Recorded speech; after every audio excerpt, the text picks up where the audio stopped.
நிலமும் வளமும் சார்ந்த தொழிற்சாலைகளை நிறுவி உனக்கு வீட்டு வாசல்லையே வேலை கொடுக்கிறேன். நீ வாழ்கிற வாழ்விடத்திலே உசுலம்பட்டில் என்ன செய்வாய்?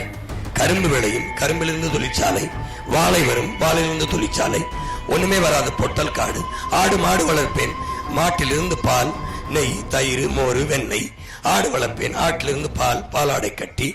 எருமை வளர்ப்பேன், கழுதை வளர்ப்பேன். கழுதை பால் உலகத்திலே விலை உயர்ந்த பால். 1 லிட்டர் பால் 5000 ரூபாய். கழுதை வளர்ப்பேன், வேளாண்மை செய்வேன், அதிலிருந்து என் வருவாயை பெருக்குவேன், என் பிள்ளைகளுக்கு வருமானம் கொடுப்பேன். பசி என்கிற சொல்லில்லாத ஒழிப்பேன், எல்லோருக்கும் வேலை கொடுப்பேன். வாழ்விடத்திலே எருக்களஞ்செடி வளர்ப்பேன். ஒன்னத்துக்கு அதை சுடுகாட்சி செடி என்று நினைத்துக் கொண்டிருக்கிறாய். எருக்களஞ்செடியில எடுக்கிற நூலில் தான் உலகத்தின் தலை சிறந்த பட்டை நெய்கிறான். அந்த எருக்களஞ்செடி கூடவா என்னால் வளர்க்க முடியாது? செய்ய முடியாதா? பனையிலிருந்து தொழிற்சாலை போடுவேன். கல்லறைக்கு டாஸ்மார்க்கு மூடிவிட்டு கல்லுக்கடையை திறப்பேன். பதநீரை கொண்டு வருவேன், கருப்பட்டி காய்ச்சுவேன், வெள்ளம் காய்ச்சுவேன்.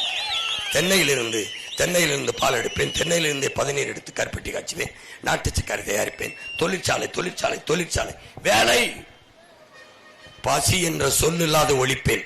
வேலை என்ற சொல்லுக்கு இனி வேலை இல்லை என்ற நிலைமை உருவாக்குவேன். நீ என்னை நம்பு.